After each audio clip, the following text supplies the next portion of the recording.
There are a few things. Obviously, his win, assuming that trends play out as they have been, is a lot broader than was expected. We saw a lot of the close races, within the margin of error of the various polls, break in the same way. That's not so uncommon in American politics. But what is surprising is that it did seem at the end of the campaign that the Harris camp had more momentum, that there were some late breaking events that sort of went their way. That doesn't seem to have played out at the polls. The issues that the Trump campaign stressed, immigration, economic decline, a healthy dollop of sort of, at the best, sort of racial suspicion, at worst, outright racism, do seem to have resonated with a lot of folks. And the Harris campaign's effort to sort of boost the women's vote, to really boost the vote of young people and people of color, seems to have fallen short. So part of it is sort of who voted, and the second part is the set of issues. Harris, in the end, wasn't able to separate herself enough from the Biden administration, and people here thought it was time for a change. Trump, while a known quantity, represented that. So what then does a second Trump presidency look like? Well, that is a great question. Mr. Trump says many things.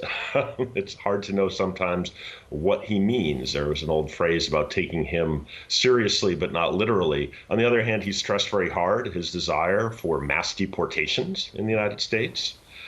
He's stressed his desire to have a much more closed global trade environment, raising tariffs. He's talked about his skepticism of alliances generally, and specifically with NATO.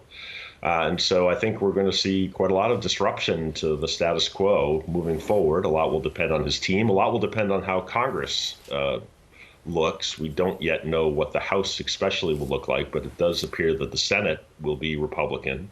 So we'll have some support in Congress. It's going to be a rocky road, I think, for America in the world, and perhaps at home too.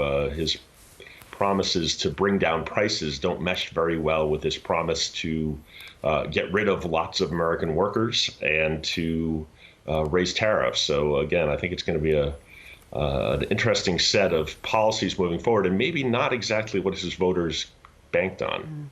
Where did it go wrong for Kamala Harris, and is Joe Biden partly responsible? Well, remember, she's been the nominee for something like 100 days.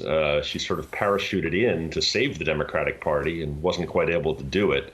Joe Biden was struggling. I think if he had been on the ballot, he would have done dramatically worse, in fact. Harris was able to inject a lot of energy into the campaign to try to resurrect that Barack Obama coalition. Harris had hoped to replicate 2020 instead. Again, I think she was sort of dragged down by her close association with the Biden administration. If you ask people in the U.S., do you think we're on the right track? Many said no. And even though American economic performance has actually been fairly good, especially in the last couple of years, and widely envied, certainly in Western Europe, I think that was not a message that Biden nor Harris was able to sell very convincingly. She really wasn't able to sort of say what she would do differently than Biden. And that, in the end, I think did cost her. Whether there was a plausible path to victory, given, that Trump's message clearly resonated more than I think was showing up even in the polls, is open to question. But certainly, she's fallen short, and I think more dramatically short than anyone would have expected 24 hours ago. No, just a quick thought, Andy, before we let you go. The court cases that are still outstanding in Donald Trump's name, what happens there? Well, I mean, it is worth mentioning American people have chosen a convicted felon as their next president.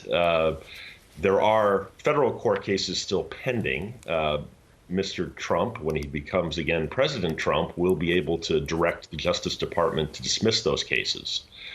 So those are likely to go away. However, there are state cases still pending, one for which, of course, he's been convicted. And that sentencing hearing is coming up. It seems implausible that the judge will impose a custodial sentence, right, actual jail time, more likely to be a fine of some kind. Again, there's nothing in the Constitution preventing someone even in jail from being president, but I don't think that's likely to be the case. There's another case in Georgia dealing with the January 6th, 2021 insurrection and the 2020 election. That's a little more of a wild card, but I suspect that it will wind up being delayed until after President Trump has served a second term. One more thought. I'm so glad we've got you here as the final announcement was made, Andy. J.D. Vance as a vice president, what might we expect there?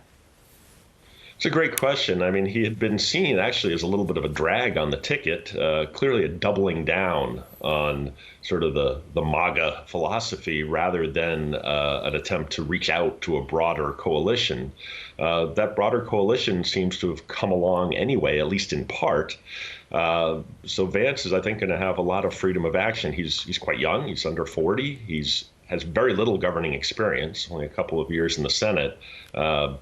It'll be very interesting to see how much responsibility President Trump gives him, whether he sees him potentially actually as a sort of threat, once they're in the White House. I think a former guest on your show a minute ago said that Mr. Trump doesn't always pay back those who have worked for him, and that may be the case here. It'll be interesting to see whether loyalty is a two-way street. But in principle, at least, J.D. Vance is poised now as the heir to the MAGA movement.